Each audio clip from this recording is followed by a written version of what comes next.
Hello, and welcome back to the Misty Morrison podcast. This is episode 52 of Was I in the Wrong? Here on the Misty Morrison podcast, we love to judge, we love to give advice, we love all the petty drama, and we love to help people look back at their situations with that 2020 vision and see how they could have handled the situation more gracefully. Before we get into our stories for the day, our usual housekeeping, whether you are new or returning. I post long-form content on YouTube and podcast every Tuesday and Thursday, 6 a.m. I post short form content across all socials every daily, 6 a.m. and 6 p.m. TikTok, YouTube, Instagram, Facebook. Please remember to engage with the content to help the channel grow. Every little bit of engagement really does help. Whether you are listening on podcast, watching on video, please remember to rate, review, like, subscribe, share it with a friend. If you liked it, comment with your thoughts on stories down below, and subscribe for more. Story number 1 is coming to us from r/AITA-H. Would we be the assholes if we don't invite one neighbor while inviting everyone else? My mother throws a cocktail party / small secret Santa for her cul-de-sac every year. Some years everyone comes, some years fewer people come. She usually holds it early in December as both motivation to get her decorating done and so that people actually come before getting overwhelmed with Christmas stuff. It's a few hours of drinks, canapes, yummy cupcakes for kids, etc. Maybe some carol singing, depends on if I or another neighbor are there as we play the piano. And then everyone walks home. Most years, because of how early my mom hosts this, the presents aren't under the tree, which is fine, as my mom has this blinged out tree skirt that looks great. But last year, due to a few snafus and life, the party happened closer to mid-December, and our new neighbor, Karen, showed up with her husband, Ken. One thing to note is that about 25 years ago, my mom decided that wrapping everything was the pits. So she started buying / collecting fancy gift boxes and bags. Everything for family goes in those, with the understanding that that's not part of the present. We all laugh about it. The only thing that changes is the gift tag. Now, some things don't fit, so they get wrapped, and of course, everything for friends gets wrapped. But if it's family, into the preset boxes and bags. So Mom's neighborhood party rolls around and most of the presents are actually under the tree. And Karen notices the boxes and marvels they really are pretty fancy. I explained the tradition, but she is stuck on the fact that it's wrapping. I said yes, but it's recycled. I really stressed that it's recycled. Cue the 26th, when she shows up as we're having brunch, asking for all the boxes and bags. None of us knew at first what she was talking about. She even said she'd gone through our trash and hadn't seen them, so thought we hadn't cleaned up yet. I finally remembered our conversation from the party and said, Karen, I told you that those boxes are traditional and we recycle them. She said, but it's just wrapping. My mom, finally understanding what's going on, said it's not just wrapping. It's so that I don't have to wrap everything. We reuse it every year. Karen seemed to be really agitated that all she was asking for was our trash, and we were being really possessive. She left upset. Ken showed up later, blustering about how we'd upset his wife. My stepfather explained what was going on and was kind, saying he guessed Karen just misunderstood. Unfortunately, that just encouraged Ken to ask us for the boxes, to just get over this so we could all be good neighbors. One thing to know, my stepdad is a huge guy, and he absolutely hates people who jerk him around. He has scared people with how mad he gets. He's not violent, but he's almost 7 feet, over 300 pounds, and his face gets really red, all before he even opens his mouth. So my stepdad went into Hulk mode and just yelled, "Out!" at Ken, who skedaddled. We heard later that they tried bad-mouthing my parents, but no one really paid any attention to them. So my parents are hosting their party this coming weekend.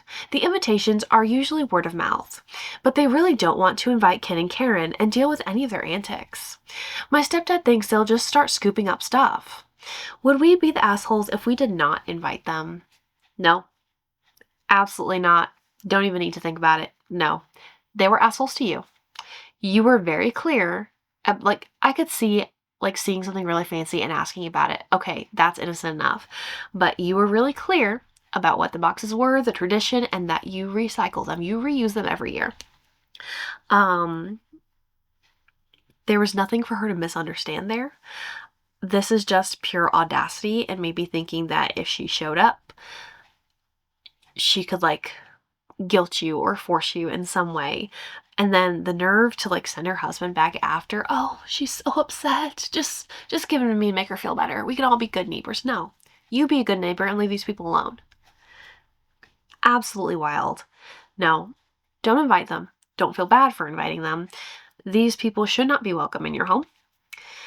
They shouldn't be welcome on the property since they're willing to go through your enclosed trash trying to find what they want. Absolutely not. Bad neighbors. Them, Ken and Karen, not you. Wow. You guys are right. Story number 2 is coming to us from r/WIBTA_AITA. Married male friend hit on me. Would I be the asshole if I friended a friend's wife? 14 months ago, a former classmate, male 74, hit on me, female 73, with a probably heartfelt but wildly inappropriate pickup line that he couldn't stop thinking about me. At a reunion his wife didn't attend. I haven't met her. It hurts because he's a friend and I don't steal husbands, and I'm nobody's side chick. I'm mad at him, but I haven't said anything directly to him. I was a bit taken aback at the time he said it and laughed it off. He may have had a beer or two when he said it, but he didn't seem out of control. When we broke up the gathering and we were all saying our goodbyes to each other, he kissed me on top of my head.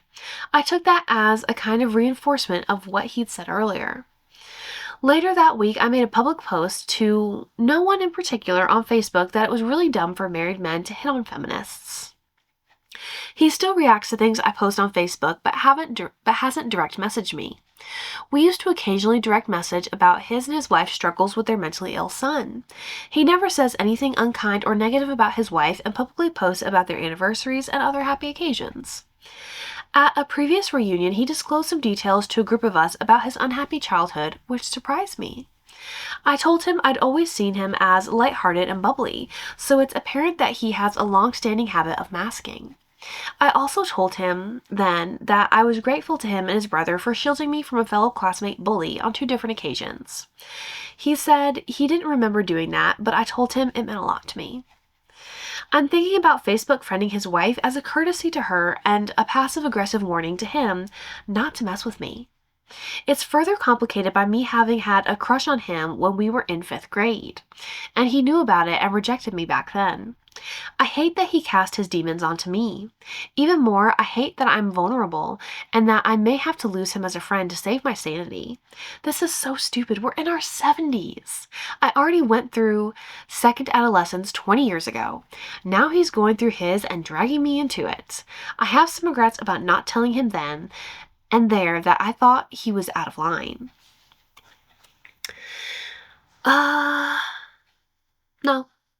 No. As long as you guys have been friends, honestly, it's a little bit weird that you haven't friended the wife yet. But yeah, I can't imagine a reason why she wouldn't friend you back unless he said something inappropriate to her about you. So I think definitely go ahead and friend her. And I'm sure he'll either notice or she'll mention something about it. And hopefully that's enough to deter him. It doesn't say how, because it says this happened at a reunion, it doesn't say how close you guys live together. I imagine it will never come up again, but I think friending the wife is a good way to go.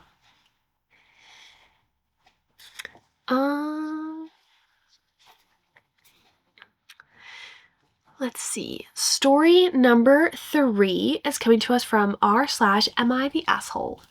AITA for not giving up my table. This one is labeled, this one is apparently from 6 years ago, and the Reddit community has dubbed this one not the a-hole, but we'll read it and see what our thoughts are. I'm staying at a hotel where there's a breakfast buffet with closed seating. You walk up, a waiter shows you to an open table, they put some silverware down and take your drink order, and then you go grab food from a buffet.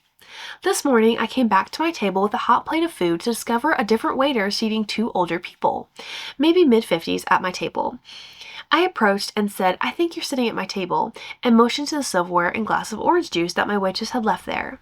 The new waiter apologized and asked if I'd be willing to wait a few minutes for a different table to be cleared. I said, "Well, this is my table. Maybe they should wait for a table to be cleared," and set my full plate down. The older couple stood up and said, "We don't care. We're not going to act like 3-year-olds over a table."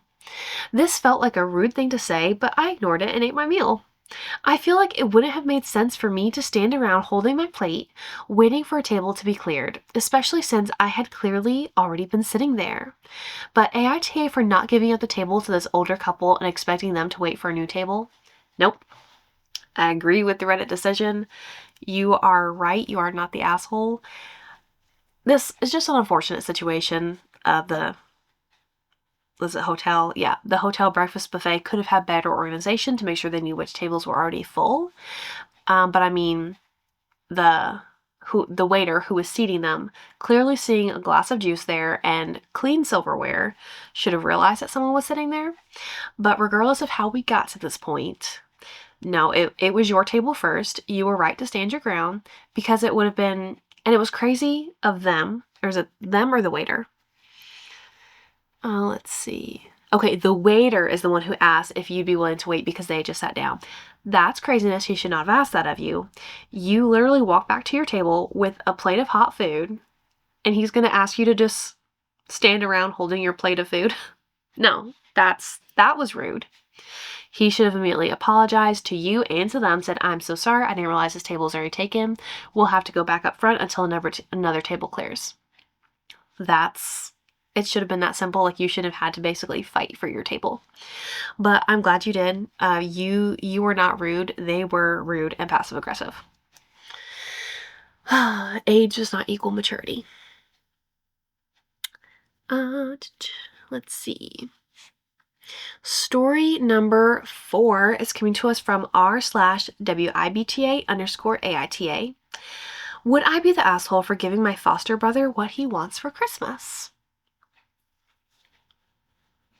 I'm 17 and my parents about a month ago took in a foster kid. He's nice enough, if not a bit quiet. He is 16 but turning 17 soon, so we get along fine. On his wish list, he put a kind of multi-tool with a nail file and a scissor, nail clipper, a bottle opener, knife, a little saw, and plier tops. It's neat and not too expensive, and I want to give it to him for Christmas, so I bought it. Showed my parents. They said no because he's not allowed sharp objects. And apparently he can't have a lock on his door or his bathroom. I know realistically why, but I think it's just rules for all foster kids, and he doesn't seem unstable, and I don't think he'd hurt us. And I think he deserves to get what he wants for Christmas. But would I be the asshole? Like, if it wasn't kept in his room, they can make rules about it. Yes. You're wrong here.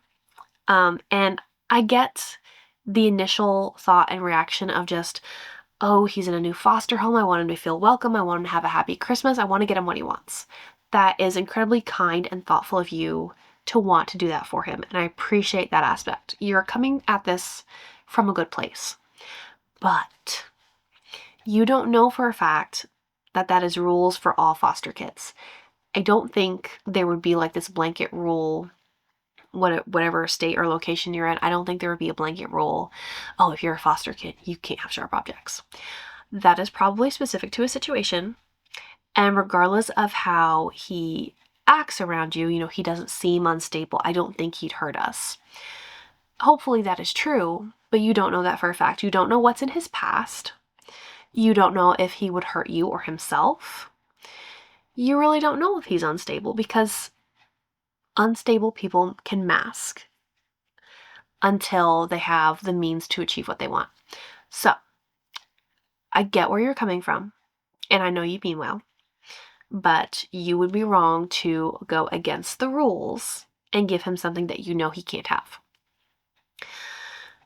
Yeah. So, gotta pick out a new Christmas present for him, something that is not sharp. Maybe a paracord bracelet, because it sounds like something, not necessarily something outdoorsy, but kind of survivalist gear. So maybe you can get him something else that he is allowed to have. Talk to your parents about what would be a good a good gift for him that's kind of in a similar vein as that. Like I'm thinking like paracord, any like paracord keychain, one of those like those metal striker things like to start fires with. That's not a lighter.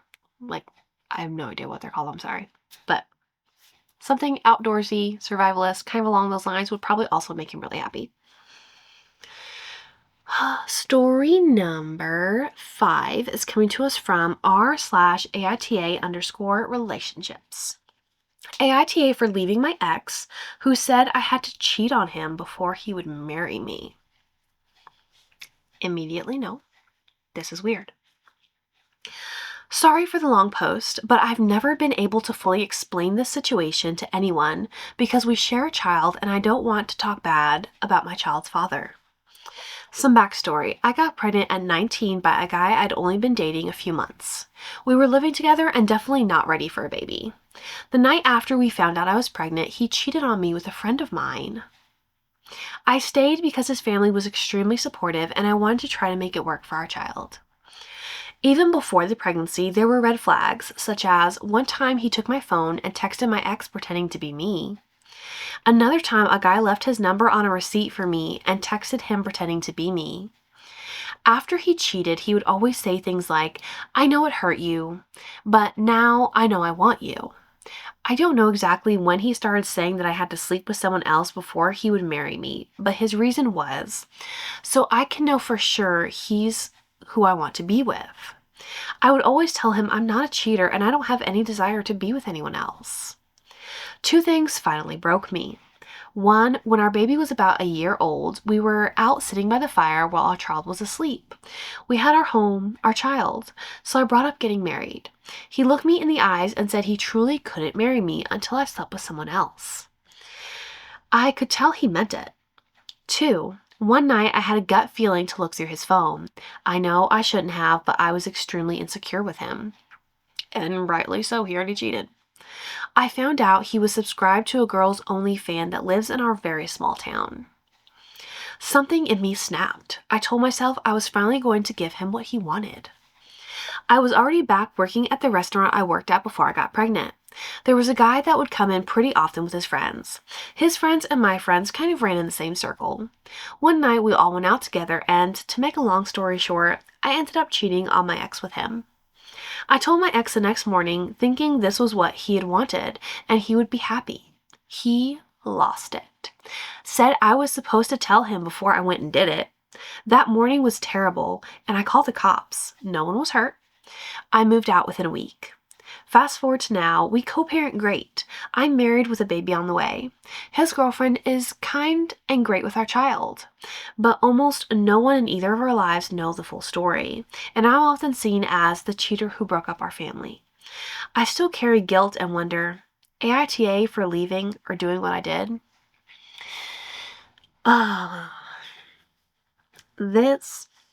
Okay, so at the end you ask 2 questions.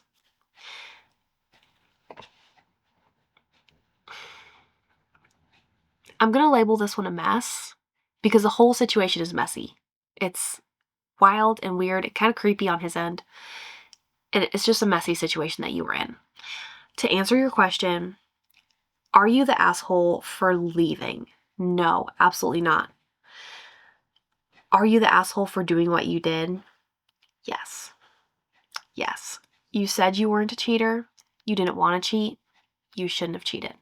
No matter how far he pushed you, no matter what he said he wanted, because there's no world in which, even if he sounded like he meant it, it was just words that he was saying for some reason, probably to deter marriage.